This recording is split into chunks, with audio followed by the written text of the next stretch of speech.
भिक्षा पात्र। तो आज हम उस पाठ में आए हुए कुछ कठिन शब्दों के अर्थ को जानेंगे। वैसे कल जब मैंने आपको पाठ पढ़ाया था तो आपको उन शब्दों के अर्थ बीच बीच में बता दी गई थी, लेकिन आइए उसको फिर से एक बार लाइन से पढ़ लेते हैं, एक बार फिर से रिवाइज कर लेते हैं, ठीक है। तो पहला शब्द है हमारा भिक्षा। भिक्षा का अर्थ क्या होता है? भीख। भिक्षा पात्र यानी कि भीख का कटोरा जिसमें भीख मांगते हैं उसको क्या कहते हैं? भिक्षा पात्र। व्याकुल, व्याकुल का अर्थ होगा परेशान। दुर्दिन यानी कि बुरे दिन। पाठ में आया था कि उन लोगों ने अपने घर के अनाज को, जो उनके पास अनाज था, उन्होंने अपने दुर्दिन के लिए बचा के रखा था। तो दुर्दिन का अर्थ मैंने आपको कल भी बताया था। क्या बताया था? बुरे दिन। विनम्र, नम्रता से। विनीत, विनम्र के आप दो अर्थ दिए हुए हैं, एक नम्रता से और दूसरा विनीत। लेकिन एग्जाम में जब भी आपसे पूछा जाएगा तो इन दोनों में से आप किसी भी एक को लिख सकते हैं। फिर लज्जा, लज्जा का अर्थ होगा शर्म। फिर अभाव, अभाव का अर्थ होता है कमी। तुच्छ यानी कि छोटा। वरदहस्त यानी कि वरदान का हाथ। जब पाठ मैंने पढ़ाया था तो उसमें गौतम बुद्ध ने सुप्रिया के ऊपर वरदहस्त करके आया था ना शब्द, तो मैंने आपको बताया था वो क्या हुआ, उसका अर्थ क्या था? वरदान का हाथ। उन्होंने सुप्रिया के ऊपर वरदान का हाथ रखा था और क्या कहा था? तथास्तु, कि वैसा ही हो। देखिए तथास्तु उसका अर्थ होता है वैसा ही हो। उलीचना, उलीचना का अर्थ हुआ उड़ेलना। समस्त, समस्त का अर्थ हुआ सभी। उद्धार, उद्धार का अर्थ हुआ कल्याण। कृपा दृष्टि यानी कि दया भरी नजर। तो ये सारे शब्द हैं और ये इनके अर्थ दे रखे हैं जो हम लोगों ने भी पढ़े हैं। इन सभी शब्दों के अर्थ को आप अच्छी तरीके से याद कर लीजिएगा। फिर इसके बाद चलिए हम लोग इस पाठ के प्रश्न उत्तर को देखते हैं। ठीक, लेकिन प्रश्न उत्तर को शुरू करने से पहले एक बार फिर से इसको हम लोग देख लेते हैं ना। भिक्षा यानी भीख, भिक्षा पात्र यानी भीख का कटोरा। व्याकुल, परेशान। दुर्दिन यानी बुरे दिन। विनम्र, नम्रता से या विनीत। लज्जा, शर्म। अभाव, कमी। तुच्छ, छोटा। वरदहस्त, वरदान का हाथ। तथास्तु, वैसा ही हो। उलीचना, उड़ेलना। समस्त, सभी। उद्धार, कल्याण। कृपा दृष्टि, दया भरी नजर। अब चलिए हम लोग प्रश्न उत्तर को तो हम लोग देखते हैं प्रश्न उत्तर को। पहला प्रश्न हमारा है, महात्मा बुद्ध ने नगर के संपन्न लोगों से क्या प्रश्न किया? जो कहानी, जो स्टोरी मैंने आपको कल पढ़ाई थी उसमें महात्मा बुद्ध ने नगर के लोगों से क्या प्रश्न किया था? उन्होंने सारे नगर के लोगों को जब इकट्ठा किया था तो उनसे क्या कहा था उन्होंने? महात्मा बुद्ध ने नगर के संपन्न लोगों से प्रश्न किया कि भूखी प्रजा को तुम में से अन्न देने को कौन तैयार है?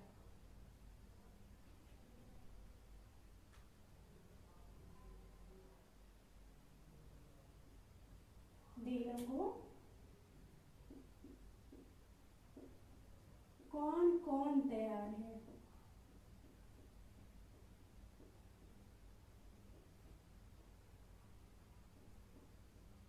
यही प्रश्न तो किया था ना जब उनके अभी बिल्कुल अकाल पड़ गया था, खाना नहीं था, भोजन नहीं था, तो उन्होंने जितने भी नगर के अमीर लोग थे उनको सबको बुलाया, इकट्ठा किया और उनसे क्या पूछा कि तुम में से ऐसा कौन है जो इन गरीब लोगों की मदद कर सकता है, इनको अनाज दे सकता है। तो प्रश्न था, महात्मा बुद्ध ने नगर के संपन्न लोगों से क्या प्रश्न किया? तो महात्मा बुद्ध ने नगर के संपन्न लोगों से प्रश्न किया कि भूखी प्रजा को तुम में से अन्न देने को कौन कौन तैयार है? अब आप एक चीज देखिए, मैंने यहाँ क्या लगाया है? पूर्ण विराम। क्या ये सही है? आप सोच रहे होंगे क्योंकि मैम ने तो उत्तर लिखा है तो उसमें तो पूर्ण विराम ही लगेगा, लेकिन नहीं, ये गलत है। यहाँ पर प्रश्नवाचक शब्द आए हैं, कौन कौन, इसलिए यहाँ पर पूर्ण विराम की जगह क्या लगेगा? प्रश्नवाचक चिन्ह। इस चीज को आप ध्यान रखिएगा कि कभी कभी ऐसा होता है जब हम प्रश्न लिखा जाता है तो उसमें डायरेक्ट लिख दिया जाता है, वहां पर कोई प्रश्नवाचक शब्द नहीं होता तो वहाँ पूर्ण विराम लगाते हैं, लेकिन वो प्रश्न होता है तभी भी वहाँ पूर्ण विराम लगाते हैं। जैसे इससे पहले वाले पार्ट में मैंने आपको बताया था जिसमें वो प्रश्न था कि प्रार्थना का संदेश लिखें, उसमें कोई भी प्रश्नवाचक शब्द नहीं दे रखा था, इसलिए वहाँ पर लास्ट में क्या लगा था, पूर्ण विराम लगा था। लेकिन यहाँ पर आंसर है, उत्तर है, और उत्तर में जो आप जानते हैं हमेशा पूर्ण विराम लगता है, लेकिन इसमें कौन से ये दो शब्द आए हैं प्रश्नवाचक, कौन कौन, इसलिए यहाँ पर पूर्ण विराम की जगह क्या लगेगा, प्रश्नवाचक चिन्ह। ठीक है, चलो आगे देखते हैं। रत्नाकर सेठ का माथा लज्जा से क्यों झुक गया। जब गौतम बुद्ध ने बहुत सारे अमीर लोगों को बुलाया था तो उसमें एक सेठ थे जिनका नाम क्या था, रत्नाकर नाम था।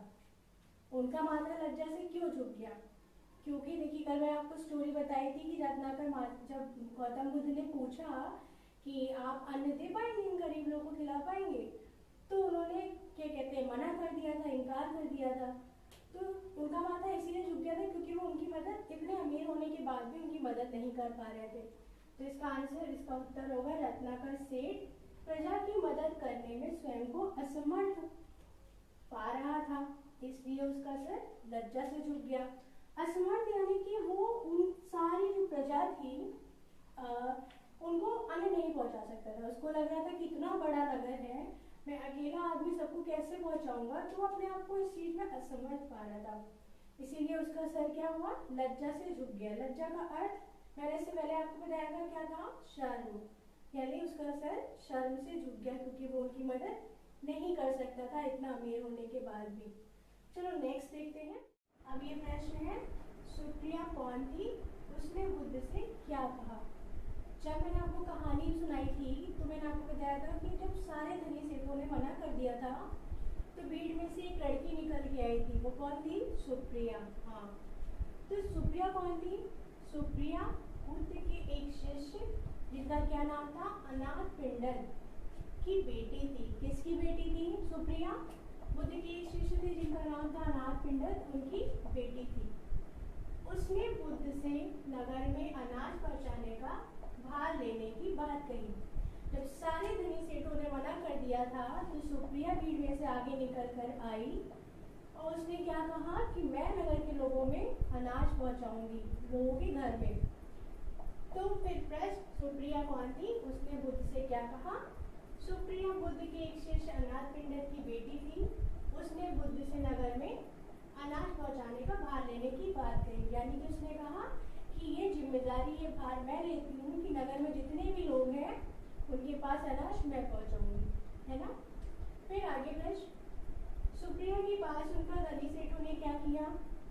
सुप्रिया की सारी बात सुनी, उसके बाद धनी सेठ जितने वहां थे उन्होंने क्या किया, सुप्रिया की बात सुनकर धनी सेठों ने अपने भंडार उसके भिक्षा पात्र में उलीच दिए।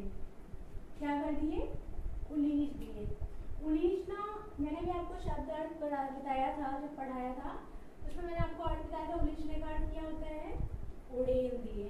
जो भिक्षा पात्र था उसके पास, यानी कि भीख का कटोरा, उसमें जितने भी धनी सेठ थे उन्होंने क्या किया, अपने भंडार को जो उन्होंने अपने दुर्दिन के लिए बचा रखा था, बुरे दिन के लिए, उसमें से थोड़ा थोड़ा सा हमने किसके, सुप्रिया के भिक्षा पात्र में डाल दिए।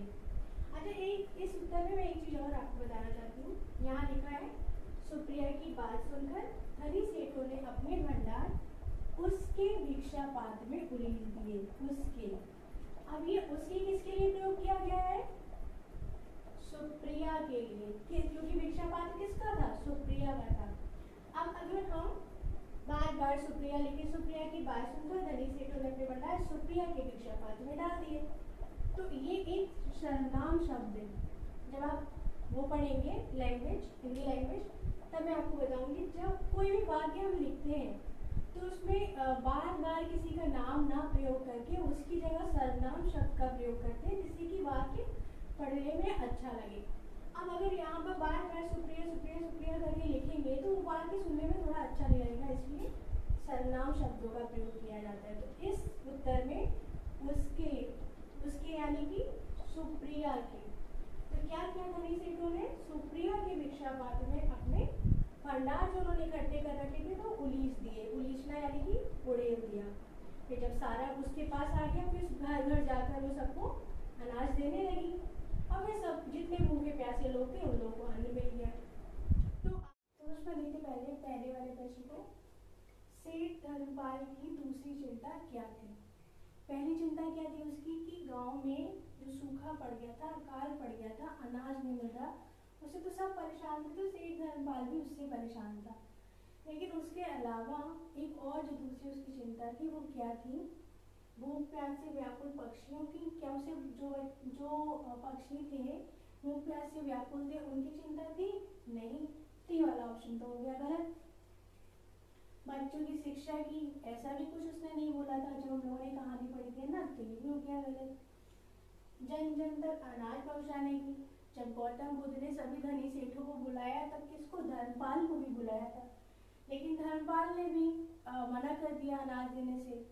तो अगर वो अनाज देने को तैयार हो जाता तो ये वाला ऑप्शन सही हो जाता है ना, लेकिन वो तो नहीं तैयार हुआ, तो ये भी क्या हुआ, कट हो गया, गलत हो गया। फिर बचा राज्य का खर्च चुकाने की, ये राइट आंसर है, क्योंकि जब गौतम बुद्ध बोले उनसे कि आप में से कौन है जो गरीबों की मदद करेंगे, उन्हें अन्न देंगे, तो उसने ये बोला था कि क्या कहते हैं, मुझे तो ये भी, मेरे पास इतना अनाज नहीं है कि मैं गांव वालों को दे पाऊँ, और मैं तो ये भी सोच रहा हूँ कि मैं राज्य का कर कैसे चुकाऊंगा। तो उसको एक चिंता तो थी कि गांव में सूखा पड़ा है, अन्न नहीं है। उसके अलावा एक और कौन सी चिंता थी कि अगर उसके पास अन्न नहीं होगा, पैसे नहीं होंगे, कुछ नहीं होगा, तो राज्य का कर कैसे चुकाएगा, है ना।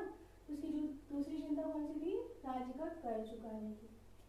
सेठ धर्मपाल की दूसरी चिंता क्या थी, भूख प्यास से व्याकुल पक्षियों की, बच्चों की शिक्षा की, जन जन तक अनाज पहुंचाने की, या राज्य कर की। तो राइट आंसर क्या हुआ इसमें, राज्य का कर चुकाने की, है ना। फिर दूसरा प्रश्न है, पाठ में तथागत शब्द का प्रयोग किसके लिए किया गया है। तो जो मैंने आपको पाठ पढ़ाया था तो उसमें तथागत शब्द किसके लिए प्रयोग किया गया था, जैसेन के लिए नहीं, धर्मपाल के लिए नहीं, गौतम बुद्ध के लिए, यहाँ, क्योंकि जब गौतम बुद्ध ने पूछा था सेठ से, तो पहले जब रत्नाकर सेठ ने मना कर दिया, तभी दूसरे वो थे, दूसरे सेठ जो आए थे उन्होंने तथागत यानी कि गौतम बुद्ध से कहा कि मैं भी अनाज नहीं दे पाऊंगा। तो इसमें राइट आंसर क्या होगा, महात्मा बुद्ध। अनाथ पिंडक कौन था, अनाथ पिंडक मैंने आपको बताया था, इसमें तो ऑप्शन दिया है, सुप्रिया का पिता, सुप्रिया का पिता, नगर सेठ, नगर का सेनापति या राजा। लेकिन जब मैंने आपको स्टोरी पढ़ाई थी तो उसमें मैंने आपको ये बताया था कि गौतम बुद्ध के शिष्य थे कौन, अनाथ पिंडक, और इनकी बेटी कौन थी, सुप्रिया। तो सुप्रिया इनकी बेटी हुई, अनाथ पिंडक कौन हुए, सुप्रिया के पिता। ये मैंने इसलिए बता दिया आपको अनाथ पिंडक कौन था, क्योंकि शायद प्रश्न उत्तर में ये आपसे पूछा जाएगा कि अनाथ पिंडक कौन थे, इसलिए बता दिया कि उसका आंसर भी एक बार रिवाइज हो गया और इसका आंसर भी।